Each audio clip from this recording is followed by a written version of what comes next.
Dean DiLorenzo, distinguished members of the faculty, family members and graduating class of 2014, good afternoon to all of you. You must all be wondering, no matter what DiLorenzo says about this pretentious-sounding commencement speaker, who is this guy anyway? I mean, I live in this town, and like you, and I'm thinking to myself, where did they get this guy? Now, Ian Bremmer, a man whom I admire very much, spoke at last year's commencement, and he claimed that he was the worst commencement speaker ever because a year after he spoke at his previous ceremony, the school, his old high school, shut down. I think I can do better than that. While speaking at my last commencement ceremony, the dean of the school in question told me his school was bankrupt. And then he asked me, would I buy it? Out of the two of us, I don't know who was more stupefied once I told them that I wasn't that sort of prince and I was broke myself. Now, this is the School of Continuing and Professional Studies, which also confuses me a little bit. You see, I'm a big fan of continuing studies. I loved continuing studies. In fact, I loved it so much, I continued my studies without a break from one degree to another for as long as I could, for years.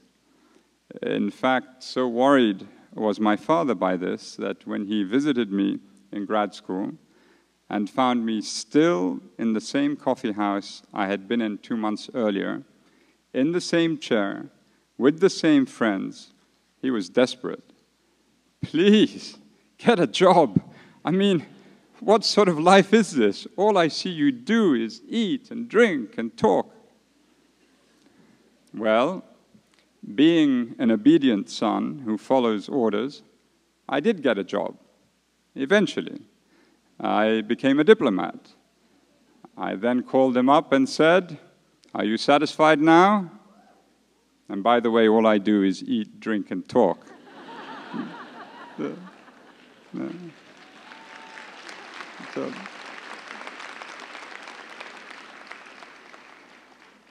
But back to continuing studies, of which you see now, I am an advocate. But you graduates are something else entirely. And this is not so much continuing studies. This is more like I went out into the real world, didn't like it, and came back studies. So here we go. A few words from me, someone you've never heard of. And on one of the most memorable days of your life, with your family all around you, very proud of your achievements. Life with its infinite cruelties and a university with a sense of humor. Once a day, I set aside a few seconds to wind a watch that in 1970 belonged to my father. I pinch the crown between my thumb and my index, and I just roll it, forcing life into the tiny heart within the watch, which, with every turn, beats with an increasing brilliance. Life is not the universe of silence surrounding the heartbeat. Life is the very sound itself and the effort we put into making it so. It is almost certainly the first sound we are conscious of as a fetus in our mother's womb, the mother's heartbeat. Unless you're a twin, then it's the sound of your twin whining bitterly about space. But for most of us, it is a heartbeat. Is there any better way of explaining the soothing attraction of a grandfather clock ticking away in an otherwise silent room and pushed along by the sway of a pendulum as it glides across its arc perfectly? Beauty in human achievement is only absolute when its artistic or technical expression so accurately mimics the natural world that in it humankind has attained specific perfections. Antonio Stradivari would probably never have thought, given the rapid advances in craftsmanship, that his violins, violas, and cellos would still outsell all other string instruments at auction 350 years after he made them. The curves of the scrolls, the lines of the neck carved from spruce and maple to the most precise measurements, so exquisite, all to produce for the skilled musician and their audience a sound of enormous elegance. Knowledge from nature in the hands of gifted human beings can lead to the creation of such beauty.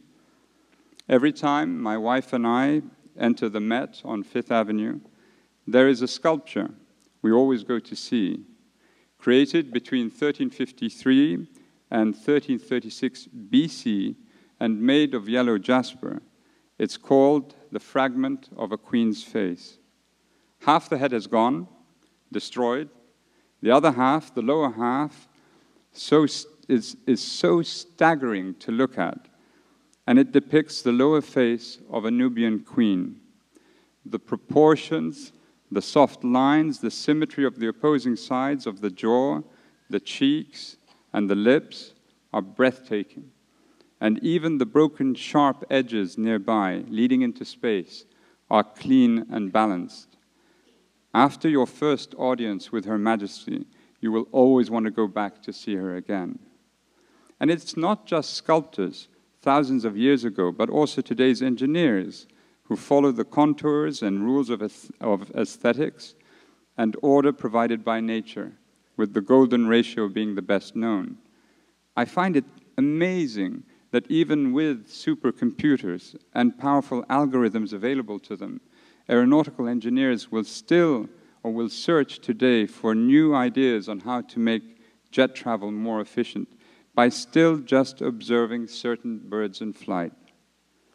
And so if nature provides us with the clues necessary to attain certain perfections in human achievement, what about the organization of the human world? Why has perfection eluded us there generally? Why is there still so much poor governance, greed, official corruption in so many parts of the world? How can this be so? How can it be we still have mass killings, torture, sexual violence as part of the human story of the 21st century? Why can we still be so bigoted and chauvinistic? How long will it be before we have a permanent peace and make war an unthinkable human experience? Is all of this to be excused away as inevitable, as an expression of nature? After all, goes the counter-argument, isn't the natural world fundamentally more random and messy than it is ordered? And aren't we humans no more chaotic than what surrounds us? If we say no, you are wrong, Mr. You are wrong, Mr. Long Name with a funny title, that's me. It is more ordered than we think it is. There is some disorder, yes, but there's also life and renewal, and there are equilibriums. Also, nature has evolved over some 3.8 billion years, and we humans have only been around for 200,000 years. For us to reach perfections in some of the key and consequential human endeavors, we need more time, much more time. Ah, yes, but there again, do we also not have the power of reason? Can we not shrink the effect of time? Because, you see, we know a great deal, we humans. We see trajectories, patterns, the arcs. Horace, writing in 21 BC in the Epistles, spoke allegorically of the fable of the fox, being wary of the lion's den for noticing footprints leading to it, but none pointing away. We humans infer, we draw by analogy, we anticipate, we are smart. We have data streaming in through the internet, and artificial intelligence will also help us. Ah, yes. Yes, we may not be prophets, but we are honing our abilities to predict reasonably well. And in any case, it could be argued, perfections fall within the province of the individual and not of humanity generally. The great contributions into our library of knowledge came from individual poets, artists, and scientists. Human advances did not come from communities or societies as such. The overall resume of human achievement at a granular level is filled with the names of persons and not entities. Beethoven, that towering genius, produced his 9 symphonies, his 32 piano sonatas, and his many string quartets and other works alone. Classical composers did not commonly sit together and write one piece of music, nor did the Dutch master painters of the Golden Age paint on one canvas together. Should they have tried? Well, rather than whipping up masterpieces, they would have mastered whipping pieces of flesh off each other. You see, the breakdown reveals itself when, of course, we try to work together to make the whole, the entirety somehow operate. What, am I nuts? That is not entirely true either. While there are certain activities we do best individually, others we do best as a group. Individual members of an orchestra work together to convey to us, the listeners, a sound often with depth and subtleties not easily produced by just one musical instrument. Jazz musicians jamming a few blocks from here or dancers dancing will produce a whole effect, often close to sublime. And that's what professional sporting teams like the Rangers also do well. Is there anyone from Montreal here? You're in the wrong place. This is King Hank's land here. Companies the world over are complex organizations of multiple parts, coordinating to create products and services and innovating along the way. And the most prominent have done this well for a long time. Many scientists are tackling the most difficult problems today, prefer or have no alternative to working in teams. Do teams produce perfections? Of course they do. The fundamental problem then lies with political power, and that's where it appears to go so pear-shaped. Political philosophers, beginning with Plato, have long thought hard over how to best curb dictatorship and manage the distribution of political power fairly and efficiently within a society. And after much theorizing and experimenting with revolutions, wars of all shapes and sizes, the odd head being lopped off here and there, we, humanity, came to the conclusion nation-states must be founded on a social contract where the rules are agreed to and where government is elected and therefore representative, and where sovereign power is dispersed institutionally to create balance, predictability, and therefore longevity. And yet, while representative and democratic government has hit the sweet spot in most societies, in many or most democratic countries, the actual delivery of social justice and the efficiencies promised are simply not there. And in the worst performing of those countries, the appearance, as some economists point out, of something going on masks a truer, sadder reality. So why after centuries of trying, is human governance so difficult to fulfill with fairness and justice to all? And why are perfections not as easily attainable in this as in other human activity? From where I sit in the UN Security Council, I see clearly how the international system of treaties and laws designed to regulate global governance, as opposed to national governance, if you will, is even more under strain. It is a scaled-up version of the dysfunction many countries experience nationally. For example, as the Cold War came into being, important international treaties like the 1948 Genocide Convention, the 1949 Geneva Conventions, the 1951 Refugee Convention, the 1948 Universal Declaration of Human Rights were negotiated. These were the essential controls needed to curb human excess in the evil department, after the most terrible experiences of 2 world wars, given how bloody they became. The scary thing is this: it would be impossible for us now to negotiate those exact treaties with those exact terms. We could never do it, not even close. Why? Because once again, we think too narrowly as countries, but also as individuals leading those countries. Few governments care about even maintaining the international system as it is now, let alone strengthening it. And almost every country seems keen only to exploit what they can out of it. With few exceptions, we are still too selfish, too immature, and too shallow. In other words, dare I say this, yes, why not? This is a graduation ceremony. Many of us are simply just too stupid. What are we? What are we? I can't hear you. Now, don't say it too loud, because you still need to graduate. And with mediocrity so rife about the planet where the human political class is concerned, expressed both within states as well as internationally, this now stands out as the greatest threat, the greatest single threat to human existence and our collective survival. And if we look closely, what we see is rather sad.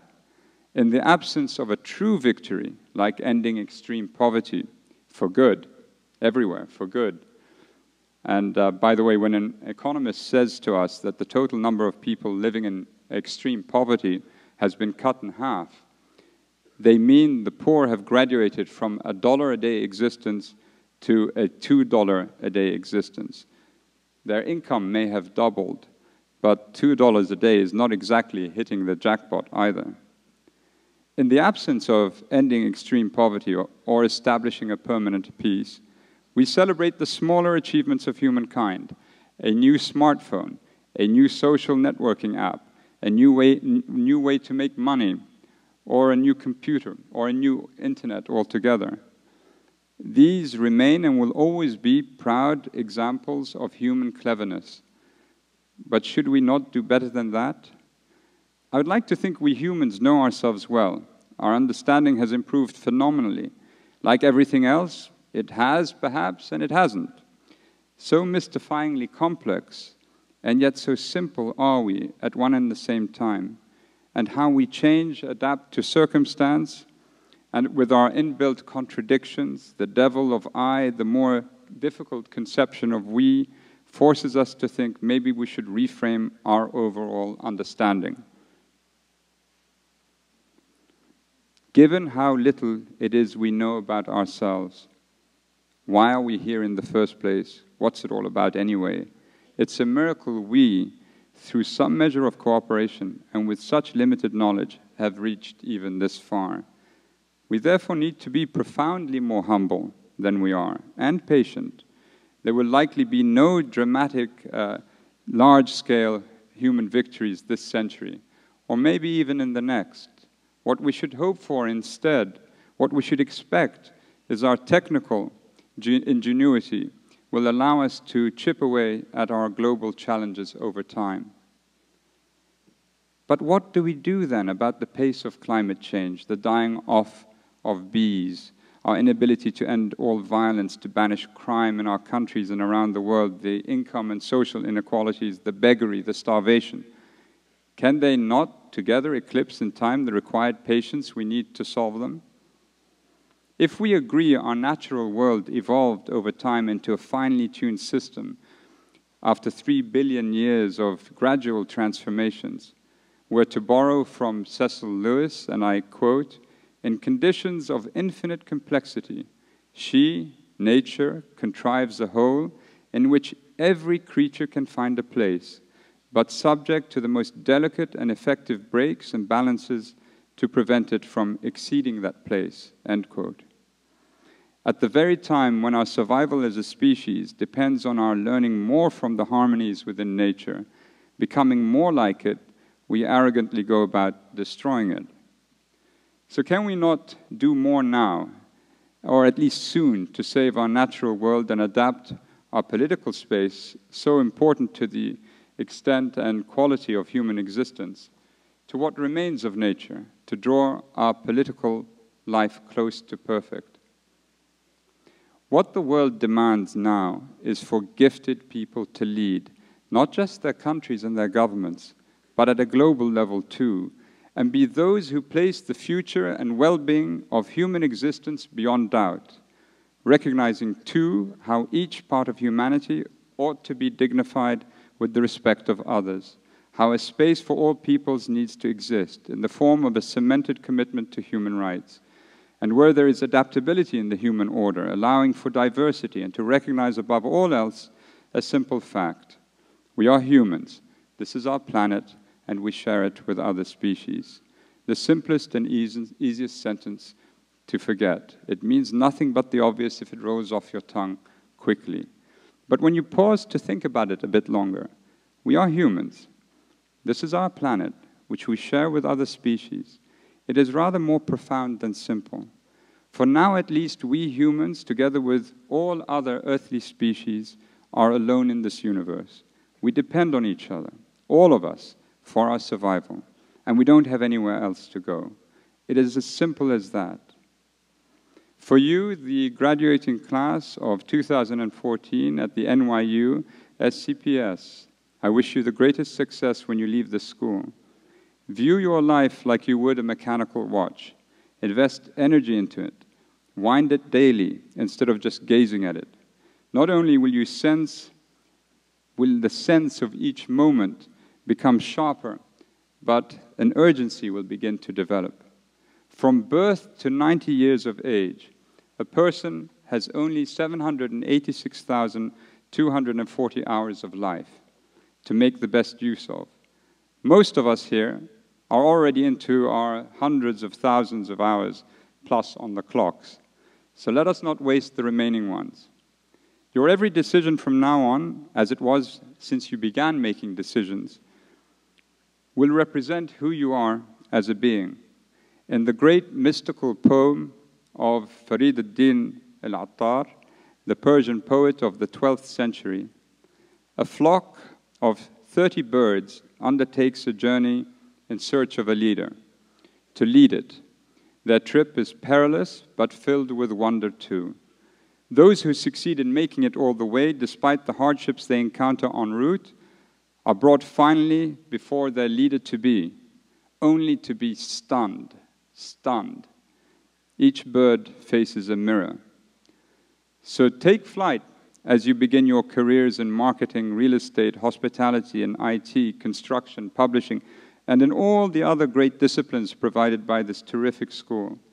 And like Attar's birds, while setting course for your next destination, sail too on the air currents, and be ready for interruptions and surprises, accepting changes in direction when they come. For they will decorate your life in ways you cannot imagine now. And be passionate about what you do. Tap the courage you know exists within you. Banish all defeatism. Be selfless and kind, and be prepared. And find that leader in yourself too. So in whatever you do, you will also hopefully realize real perfections in your life, for you, your loved ones, and for all of us. Congratulations to all of you.